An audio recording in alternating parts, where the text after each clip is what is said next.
शिवे सर्वार्थ साधिके शरणत्म के गौरी नारायणी नमोस्तुते। जय श्री राम। साथियों नमस्कार। साथियों, एस्ट्रोलॉजर जे के राय का यूट्यूब चैनल पर आपका स्वागत है। साथियों, जैसे मैंने आपसे अपने कुछ वीडियो में बात किया था कि जो प्राकृतिक न्याय होता अथवा जो प्राकृतिक व्यवस्था है, इन व्यवस्थाओं से कोई भी बच नहीं सकता है, चाहे परम सत्ता ही क्यों न हो। तो जो व्यवस्थाएं बनाई गई हैं उनका सुख दुख लाभ हानि सबको भोगना पड़ता है। जैसे कि भगवान कृष्ण को हम पूर्ण अवतार कहते हैं। विष्णु भगवान का पूर्ण अवतार के रूप में भगवान कृष्ण का अवतार हुआ था और शास्त्र कहते हैं कि 16 कला जो भगवान की पूर्ण होती है, उस 16 कला के अवतार के रूप में भगवान कृष्ण का जन्म हुआ था। लेकिन साथियों, इस इतनी पावरफुल सत्ता के बावजूद भी भगवान को कलंक का सामना करना पड़ा था, जो व्यवस्था के अंतर्गत है। तो इसी विषय में जैसे कि मैंने आपसे चर्चा किया था कि 18 सितंबर को जिस दिन हरतालिका तीज है, उसी दिन शाम को कलंक चतुर्थी भी है। जिस दिन चंद्रमा को देखने से कलंक लगता है उसको हम कलंक चतुर्थी कहते हैं। तो चतुर्थी को चंद्रमा देखने से कलंक क्यों लगता है, इसी में आपको बताऊंगा। जब आपने देख लिया तो कौन सी क्या क्रिया करने से आपको कलंक से मुक्ति मिलेगी, ये भी आपको इस वीडियो में बताने जा रहा हूँ। तो यदि आप हमारे चैनल प्रथम बार उपस्थित हुए हैं अथवा हमारे वीडियो पहली बार देख रहे हैं, कृपया हमारे चैनल को सब्सक्राइब कर लें, बगल में बेल आइकन घंटी प्रेस कर लें, जिससे आपको नई नई बातें समय से पता चलती रहे, आप उनका लाभ उठाते रहें। जैसा साथियों आप जानते हैं कि मैं अंक ज्योतिष के हिसाब से, सामान्य ज्योतिष, शरीर पर जो निशान होते हैं तिल इत्यादि मत से, इन सबों के क्या फल होते हैं, लाल किताब के अनुसार कि हम ग्रहों को कैसे अनुकूल बना सकते हैं, इन सब तमाम विषयों पर मैं आपसे साझा करता रहता हूँ। नई नई जानकारियाँ खोजता हूँ, आपके सामने प्रस्तुत करता रहता हूँ, जिससे आप उसको आपका भला हो सके। तो साथियों, मैं यही कथा सुनाने जा रहा हूँ जो भगवान को कलंक लगा था। तो इस शीर्षक इसका दो शीर्षक हो सकता है, कलंक चतुर्थी, स्यमंतक मणि की चोरी। तो साथियों, जैसा कि आप जानते हैं कि भगवान कृष्ण भगवान ने मथुरा के बाद जा करके द्वारकापुरी में अपना निवास बना लिया था, वहाँ राजधानी बनाई थी। तो वहाँ पर एक सत्राजीत नाम के प्रभावशाली व्यक्ति थे और वो भगवान सूर्य के बड़े भक्त थे। तो उन्होंने सूर्य आराधना करके बहुत घनघोर आराधना किया। इससे भगवान सूर्य उनसे प्रकट हुए और खुश होकर के उन्होंने कहा जो है अपने गले से एक मणि निकाल करके उनको दे दिया सत्राजीत को कि ये तुम धारण करो, और इस मणि से प्रतिदिन में एक निश्चित मात्रा के हिसाब से, शास्त्र कहता है 8 भर सोना। अब 8 भर क्या होता है इसमें मैं आपको नहीं बता पाऊंगा, क्योंकि उस समय जमाने की क्या गणित रही होगी मुझे नहीं पता। तो इससे तुम्हें 8 भर सोना प्रतिदिन प्राप्त होता रहेगा और तुम्हें जीवन में कभी किसी से अभाव नहीं होगा। भगवान यह करके उस मणि को दे करके और चले गए। अब जो मणि लेकर के वह प्रभावशाली व्यक्ति यहाँ आए तो भगवान कृष्ण ने कहा कि देखो यह बड़ी चमत्कारी और प्रभावशाली मणि है, इसकी सुरक्षा के लिए भी बहुत आवश्यकता पड़ेगी। तो मैं सुझाव देता हूँ कि इसको महाराज के कोष में खजाने में जमा करा दो, और जो तुम्हें आवश्यकता पड़ेगी तो लेते रहना अपना जो है। लेकिन सत्राजीत ने भगवान कृष्ण की सुझाई गई बातों को नहीं माना और मणि अपने पास ही रख लिया। तो एक दिन साथियों, उनका एक छोटा भाई था, उनका नाम था प्रसेनजीत।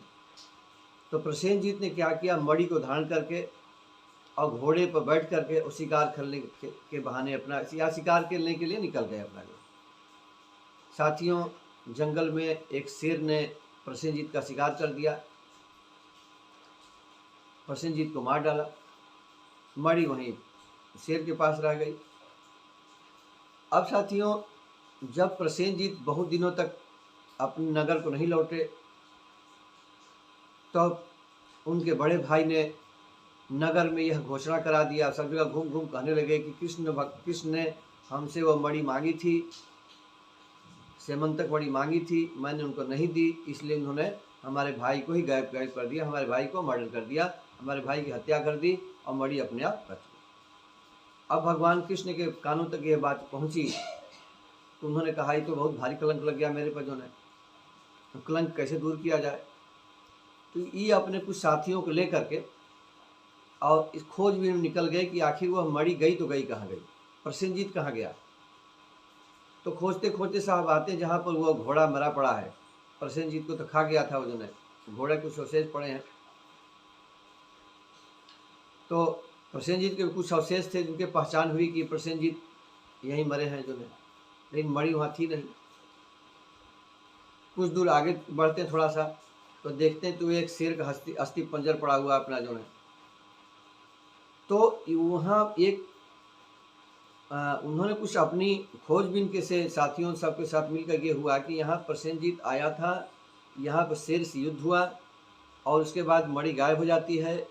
फिर आगे बढ़ते हैं तो एक ऋक्षराज मतलब भालू, ऋष उसको कहते हैं, भालू के पैरों के निशान दिखाई पड़ रहे हैं, शेरों के निशान दिखाई पड़ रहे हैं। इसका मतलब कि ये साबित हो रहा है कि ऋक्ष में और शेर में यहाँ पर द्वंद्व युद्ध हुआ। उसके बाद आगे बढ़ते हैं तो शेर के निशान गायब होते हैं, इसका मतलब शेर मार डाला ऋक्षराज ने। और वो आगे आगे वो जो भालू के निशान, ऋष के निशान हैं, उनको देखते देखते भगवान कृष्ण आगे बढ़ जाते हैं। आगे बढ़ के देखते हैं क्या है, तो मतलब कि कुछ प्रकाश पुंज, जैसे मणि का नाम था समंतक मणि, तो उससे प्रकाश निकलते था, सब मणि थी ना, मणि से प्रकाश निकलता था। तो आगे जाकर आप देखते हैं कि एक गुफा जैसी बनी हुई है, उसमें प्रकाश आ रहा है। तो अपने साथियों से कहा तुम लोग यहीं विश्राम करो, यहीं रुको, मैं अभी देख के आता हूँ कि क्या पोजीशन है और मणि लेके आता हूँ। तो आगे जाके देखते हैं, क्या देखते हैं कि जामुन के, मैं बाद में प्रसंग बताऊंगा जामुन का, लेकिन मैं मुंह से निकल गया। तो एक कन्या जो है वो उस मणि के साथ खेल रही है। फिर उन्होंने उसको लेने का प्रयास किया तो ऋक्षराज आ गए और ऋक्षराज में और भगवान कृष्ण में द्वंद्व युद्ध शुरू हो गया। साथियों, कहीं कहीं शास्त्र कहता है कि 7 दिनों तक युद्ध हुआ और जब कृष्ण भगवान वापस नहीं गए तो साथियों ने सोचा कि कृष्ण को लगता है कि ऋक्ष ने मार डाला और सब जान बचा के भाग गए। लेकिन हकीकत क्या थी कि युद्ध होता रहा, न कृष्ण पराजित हुए न जामवंत पराजित हुए। आप जानते हैं जामवंत अत्यंत ही बूढ़े थे त्रेता युग में ही, क्योंकि उसमें आप सुंदर कांड में देखिए, किष्किंधा कांड में आता है कि जामवंत मंत्री थे बूढ़ा, मतलब वो उसी समय बूढ़े थे। लेकिन चूंकि प्रपितामह ब्रह्मा के पुत्र हैं जामवंत जो है, इसलिए उनके बल का कोई था नहीं था और उम्र भी अपार थी और बल भी अपार था। तो जब लोग द्वंद्व युद्ध हो रहा है, एक दूसरे कोई पराजित नहीं हो पा रहा है, तो जामवंत के कुछ स्मरण आता है, कुछ होश आता है कि भगवान राम से बिछोड़ते समय उन्होंने पूछा था कि प्रभु हमारी उम्र तो बहुत ज़्यादा है, आपका दूसरा अवतार हुआ तो मैं कैसे पहचानूंगा कि आप आ गए धरती पर। तो भगवान ने कहा था कि जामवंत, हमारा तुम्हारा मल युद्ध होगा, द्वंद्व युद्ध होगा, न तुम हमें हरा पाओगे न हम तुम्हें हरा पाएंगे, तो समझ लेना कि मैं ही आ गया हूँ, मेरा अवतार हो चुका है। तो कृष्ण भगवान से युद्ध लड़ते समय जामवंत को तत्काल यह स्मरण हो जाता है कि भगवान राम ने हमें क्या पहचान किया, बताया था अपने पुनर्जन्म होने का जो है, अवतार होने का जो है। तुरंत उनके पैरों में जाकर नतमस्तक हो जाते हैं, कहते हैं प्रभु मुझे क्षमा करें, मैंने आपसे 7 दिनों तक लगातार युद्ध किया, आपका पुनर्जन्म पुनः अवतार हुआ है और मैं बहुत ही, मेरा मन गदगद हुआ, प्रसन्न हुआ। उन्होंने भगवान की स्तुति विनती किया, चरण वंदना किया और कहा कि प्रभु यह कन्या के साथ आप इसका पाणी ग्रहण करिए और दहेज में ये जो मणि जिसको खोजते आए, इस मणि को ग्रहण कर लीजिए। भगवान ने जामवंत के कहने पर उनकी पुत्री जामवंती का पाणी ग्रहण संस्कार किया, उनको पत्नी के रूप में स्वीकार किया और जामवंत ने मणि भी वह भगवान कृष्ण को दे दी। अब जामवंती और मणि को लेकर भगवान कृष्ण जो है अपने नगर धाम को आते हैं, द्वारिकापुरी में आते हैं। तो वहाँ पर उन्होंने फिर ढूंढ करके और जो जिसकी मणि थी वो, उनको मणि उन्होंने वापस कर दिया। तो साथियों, इस मणि प्रश्न को वापस करने के बाद वो जो सत्राजित राजा थे उन्होंने अपनी कन्या भी भगवान कृष्ण को ब्याह दी, लेकिन मणि नहीं दिया। ध्यान दीजिएगा, मणि नहीं दिया, अपनी अपनी कन्या ब्याह कर दी। लेकिन कहीं कहीं हमको पढ़ने में आया था कि उनकी बहन, अब यहाँ हमने आपको कथा में लड़की बताई, लेकिन हमने कहीं ये भी पढ़ रखा है कि उन्हीं की बहन थी वो सत्यभामा, जो अति सुंदरी थी, भगवान कृष्ण की जो ब्याही गई थी उन्होंने। तो साथ ही कथा में कहीं पर बहन के आ गया, कहीं उनका पुत्री का संदर्भ आ गया। जैसे मैंने आपको पुत्री सुना दिया, मैंने कहीं पढ़ा था कि उनकी बहन थी वो सत्यभामा, उन्होंने उनकी शादी कर दी। तो साथियों, अब यहाँ पर एक सामंजस्य बना, मतलब उन्होंने अपनी कर्तव्य पूरा कर दिया, चोरी के आरोप से मुक्त हुए। लेकिन किसी काम से कृष्ण भगवान अपने नगर से बाहर गए हैं, और उसी समय सत्यधनवा नाम का एक व्यक्ति था, वो भी बहुत पराक्रमी था। उसने मणि के लिए भगवान के कुछ पार्षदों से मिल करके मणि के लिए उसने सत्राजित का वध कर दिया और मणि अपने पास रख ली। जब भगवान वापस आते हैं अपने नगर में तो पता चला कि सत्राजित का वध कर दिया सत्यधनवा ने और मणि लेके भाग गया।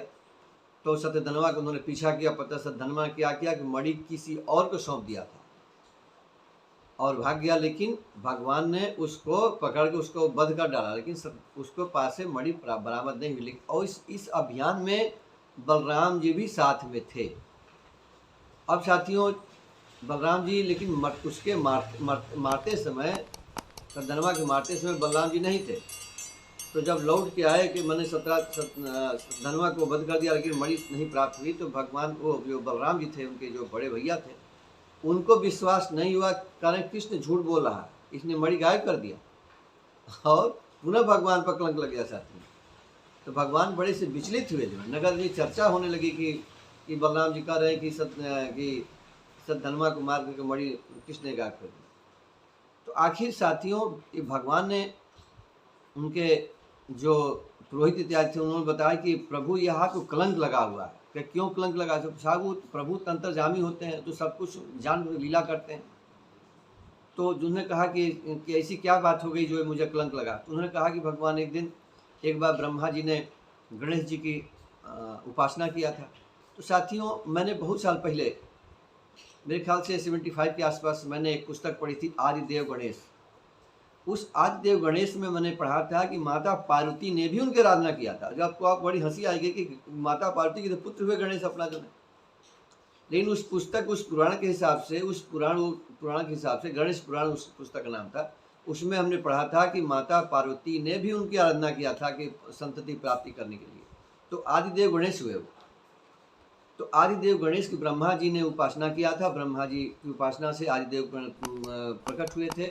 उन्होंने कहा क्या चाहिए? कहें कि साहब हम सृष्टि की रचना करते हैं और मुझे आशीर्वाद दीजिए कि मुझे इसका घमंड मोह न हो कि मतलब मैं इतना बड़ा काम करता हूँ। तो भगवान ने उनको आशीर्वाद दिया था, गणेश जी ने, और आशीर्वाद करके जब हट रहे हैं एवं मस्तुका, उसके में चंद्रमा, चूँकि भगवान गणेश का तो विचित्र ही डील डॉल है, सूंड निकली हुई है, कान बड़े बड़े हैं, पेट बड़ा सा है। उनके डील डॉल को देख करके चंद्रमा उनके उस पर हंस दिए अपना जो। इसको गणेश जी ने देख लिया। तो गणेश जी ने चंद्रमा को श्राप दे दिया, जाओ तुम मुझे देख के हंसते हो, तुमको जो कोई देखेगा उसको पाप लग जाएगा, उसको कलंक लग जाएगा। तो ये गणेश जी का ये श्राप है साथियों कि मतलब तो जो चंद्रमा कलंक लगा। तो चंद्रमा अब डर के मारे जा करके छिप के बैठ गए। अब संसार चंद्रमा विहीन हो गया, त्राहिताई मच गई। तब ढूंढ के लाया गया तो चंद्रमा से कहा गया तुम गणेश जी की उपासना करो, गणेश जी की विनती करो। गणेश जी को विनती करने से गणेश जी ने कहा ठीक है, तुमको ये तो दूर होगा नहीं मेरा श्राप जो है, लेकिन एक ही दिन को मैं इसको सीमित कर देता हूँ। तो जो भाद्रपद शुक्ल पक्ष की चतुर्थी को जो चंद्रमा का दर्शन करेगा उसको यह कलंक लग जाएगा, उसको झूठा कलंक लगा। वो चोरी नहीं किया तब भी उसको चोरी का आरोप लग जाएगा, वो घटियाई नहीं किया तब भी उसको घटियाई का आरोप लग जाएगा, उसको कोई न कोई आरोप लग जाएंगे। तो मैंने इसलिए, चूँकि 18 तारीख को ये आने वाला है कलंक चतुर्थी समंतक मणि वाला किस्सा, इसलिए मैंने समय से आपको मैंने वीडियो आपको तैयार किया ताकि आपको मैं बता दूं। और साथियों, मैं कोशिश करूंगा जो है कि कोसी वो जो सूर्योदय से अरे सूर्यास्त के बाद से तत्काल ही चंद्रमा उदय हो जाएंगे और लगभग 8 बजे के आसपास आपको अपने बचा के रखना है कि उसमें चंद्रमा के दर्शन आप ना करें। अगर घर से निकलें तो सर नीचे किए रहें, अगर घर के आसपास हैं तो घर में ही रहें, जिससे आपको इस कलंक से मुक्ति मिल जाए। यदि आपने देख लिया तो इस वीडियो की जो कहानी को पढ़ लीजिए, सुन लीजिए, आपको उससे मुक्ति मिल जाएगी। तो साथियों, इस तरह से मैंने आपको समंतक मणि की चोरी, कलंक चतुर्थी की कथा, जिससे भगवान कृष्ण नहीं बच पाए थे, मैंने आपको सुनाई। आशा है कि आपको जानकारी अच्छी लगी होगी और आपने हमारे चैनल को अब तक सब्सक्राइब नहीं किया है तो कृपया सब्सक्राइब कर लें, जिससे आपको इस तरह से नई नई बातें समय से पता चलती रहे, आप उनका लाभ उठाते रहें। तो साथियों, मिलते हैं अगले वीडियो में नए विषय पर। तब तक के लिए नमस्कार। वीडियो देखने आपको बहुत बहुत धन्यवाद।